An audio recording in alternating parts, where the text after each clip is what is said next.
আসসালামু আলাইকুম, সবাইকে স্বাগত শুভেচ্ছা জানাচ্ছি। সাম্য, ন্যায়, মানবিক মর্যাদার বাংলাদেশ চাই।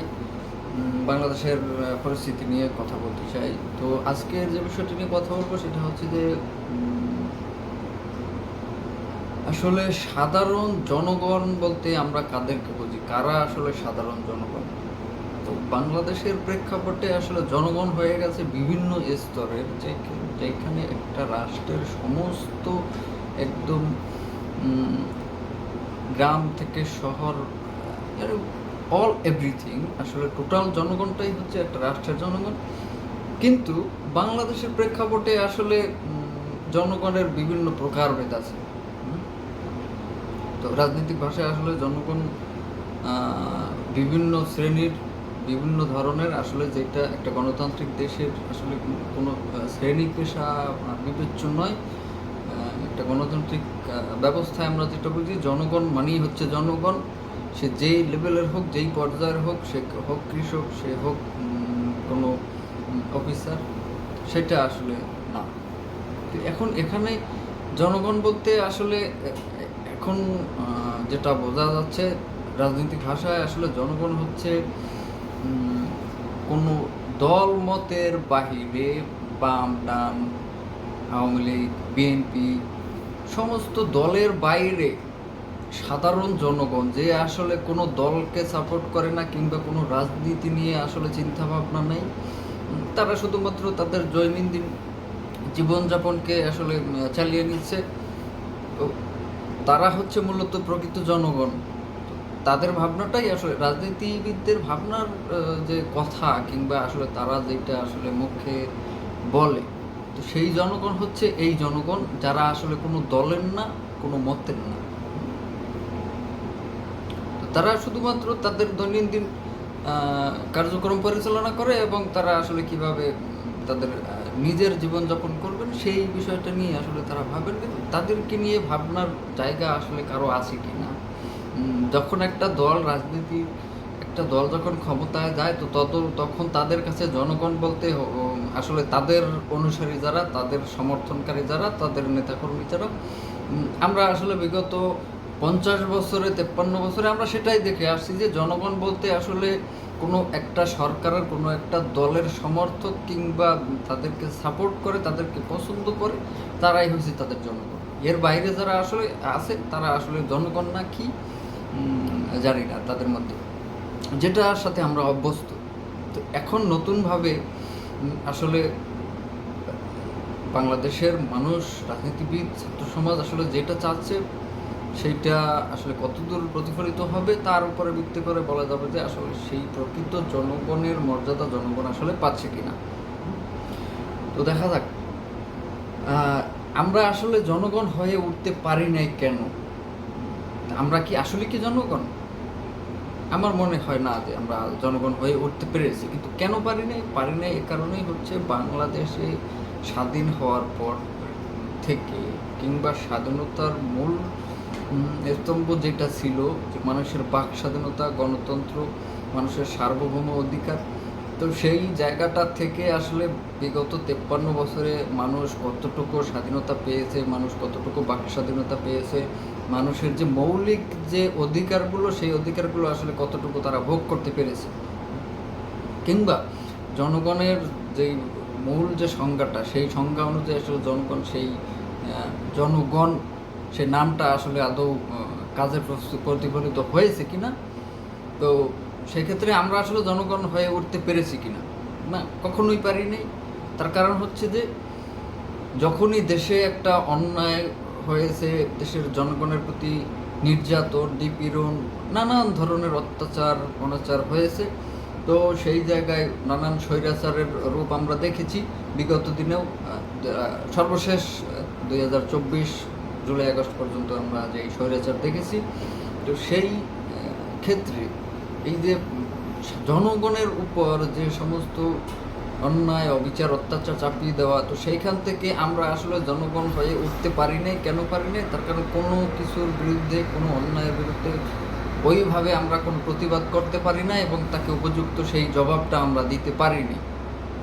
যেটা আসলে জনগণ হিসেবে দেওয়া উচিত ছিল জনগণের জায়গা থেকে, এবং রাষ্ট্র সেই সুযোগটা দেয় নাই। অন্যদিকে সেই সুযোগ যখন কেড়ে নেওয়া হয়েছে তখন আমরা আসলে তার প্রতিবাদটা করতে পারিনি। বিদায় আসলে আমি বলছি যে আমরা আসলে জনগণ হয়ে উঠতে পারিনি। তো এখনও সেটা দেখা যাচ্ছে যে নানান ধরনের মত প্রকাশ এখন করা যাচ্ছে নির্বিঘ্নে, কিন্তু সেখানেও নানান বাধাবিঘ্ন হচ্ছে, দৈনন্দিন জনভোগান্তি সৃষ্টি হচ্ছে। যাই হোক, সেটা একটা আলাদা বিষয়। কারা জনগণ হতে দেয়নি? আসলে জনগণ হতে দেয়নি আমি মনে করি এই দেশ স্বাধীন হওয়ার পর থেকে এ যাবৎ পর্যন্ত যারা আসলে রাষ্ট্র পরিচালনায় ছিল, কিংবা এই যে তথাকথিত জনগণের দায়িত্ব যারা জনসম্মুখে বলতো, তো সেই সমস্ত রাজনৈতিক দলগুলো, সেই সমস্ত বিশিষ্টজনগুলো, সেই সমস্ত সুশীল সমাজ যারা আসলে জনগণকে জনগণ হতে দেয়নি। তো কেন দেয়নি? না দেওয়ার একটা পরিষ্কার কারণ, যে তারা যখনই যে রাজনৈতিক দল ক্ষমতায় গিয়েছে তারা মনে করছে এই দেশটা হচ্ছে তাদের এবং তাদের বাপদাদার একটা ব্যক্তিগত সম্পত্তি। তো সেইভাবে তারা আসলে দেশকে ধারণ করেছে এবং তাদের ইচ্ছা মতো, তাদের রুচি মতো আসলে তারা এই দেশকে নিয়ন্ত্রণ করেছে। তো সেই ক্ষেত্রে আসলে জনগণ হয়ে ওই অর্থে কেউ আসলে উঠতে পারেনি। যারা যেটুকু যেখান থেকে বলার চেষ্টা করছে সেখানে নানা ধরনের বাধা বিঘ্ন হয়েছে, গুম হতে হয়েছে, জেল, নানান ধরনের অত্যাচার আসলে তাদেরকে সহ্য করতে হয়েছে। তো এখন এই যে মানুষ এই যে রাষ্ট্র সংস্কার কিংবা এই যে স্বৈরাচারী ব্যবস্থার পরিবর্তনগুলো চাচ্ছে কি কারণে? যে আসলে সে যে আমি যে জনগণ, যে আমি যে রাষ্ট্রের একটা মালিক, তো সেই আমার মালিকের সেই মূল যে বিষয়টা, মূল যে কার্যক্রমটা, সেটা যেন আমি পরিচালনা করতে পারি। তো সেই জন্যই আসলে এই পরিবর্তনটা চাওয়া। তো সেখানে নানান ধরনের মতামত আসছে। আসলে আমরা যেটা লক্ষ্য করতে পারতেছি কিংবা বর্তমান পরিস্থিতি যেটা বলতেছি, সেটা হচ্ছে যে সেই জনগণ আদৌ আসলে আগামী আবার 50 বছরের জনগণ হয়ে উঠতে পারবে কিনা আদৌ সে বিষয়ে কোনো নিশ্চয়তা নেই। তার কারণ হচ্ছে যে আমরা যেই কালচার, যেই রাজনৈতিক যে কালচারটা আমরা আসলে পরিচিত, সেখানে ওই যে ফেরেশতা, এখন নির্বাচনের আগে সবাই নিজেকে ফেরেশতা দাবি করছেন এবং তিনি সবথেকে ভালো মানুষ এবং সর্বকালের সবথেকে ভালো একজন স্বচ্ছ মানুষ হিসাবে তিনি আসলে নিজেকে প্রেজেন্ট করার চেষ্টা করছেন, কিন্তু তার পরবর্তী ফল আসলে ওই একই রকম হয়ে যাচ্ছে। তার কারণ আমাদের আসলে একটা কালচার ওইভাবে তৈরি হয়ে গেছে, আমাদের মানসিকতা আসলে কোনোভাবেই পরিবর্তন হয় না, এবং ভবিষ্যতে হবে কিনা সেটা নিয়ে আসলে সেটা যার যার আসলে মানসিক পরিবর্তনের অবস্থাটা হলো গুরুত্বপূর্ণ, যে আসলে মানুষ এই জায়গা থেকে পরিবর্তন হবে কি না, মানুষের মানসিক পরিবর্তনটা আসবে কি না। তো এখন আরেকটা বিষয় হচ্ছে যে জনগণ এখন কি ভাবছে। তো জনগণের ভাবনাটা আসলে পরিষ্কার। আমি জনগণ বলতে যাকে বুঝি, আমি কোনো রাজনীতি করি না, আমি কোনো দলকে রিপ্রেজেন্ট করি না, আমি একটা সাধারণ মানুষ। আমি আমার একটা সুষ্ঠু কর্ম দিয়ে আমার জীবনকে যেন আমি অতিবাহিত করতে পারি, আমি আমার পরিবার পরিজন, আমি আমার এনভায়রনমেন্টের জন্য আমি স্বাভাবিক ভাবে আমি নির্ভয়ে আসলে আমি যেন জীবনযাপন করতে পারি এবং আমার ভবিষ্যৎটাকে যেন আমি আসলে খুব সুন্দরভাবে দেখতে পারি, আমার জন্য আসলে স্বস্তির নিঃশ্বাসটা ফেলার জায়গা থাকে। তো সেইটা হচ্ছে আমি সেই জনগণ, যে আসলে আমি কোনো কোন দল আসবে ক্ষমতায়, কোন দল ক্ষমতায় আসতে পারবে না, কে কে প্রতিশ্রুতি দিল, কে কী দিল না, তো এই বিষয়গুলো আসলে ভাবনায় নেই। আমি আসলে কাজে দেখতে চাই। তো আমার চাওয়াটা এই জায়গায় যে বিগত 53 বছরের যেই সমস্ত ইতিহাস, যেই সমস্ত রাজনৈতিক কালচার, সেই কালচার থেকে আসলে আমরা বের হতে চাই।